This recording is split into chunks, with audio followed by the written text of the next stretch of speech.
ಮಾನ್ಸಿ ಅನ್ನ ಇಟ್ಟು ಎಷ್ಟೊತ್ತಾಯ್ತು ತಿನ್ಬಾ. ಅನ್ನ ಇಟ್ಟು ಕಾಯಿಸ್ಬಾರ್ದು. ಮುಂದೆ ಒಂದು ಕೆಲಸ ಆಗೋದಿಲ್ಲ ಅವಳ ಹತ್ರ.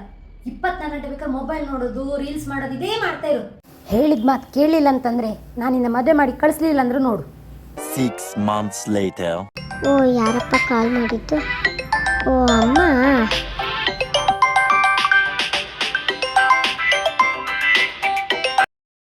ಹಲೋ ಮಾನ್ಸಿ, ಬೆಳಗ್ಗೆ 10 ಸಲ ಕಾಲ್ ಮಾಡಿದೆಲ್ಲಮ್ಮ, ಯಾಕೆ ಫೋನ್ ರಿಸೀವ್ ಮಾಡಿಲ್ಲ?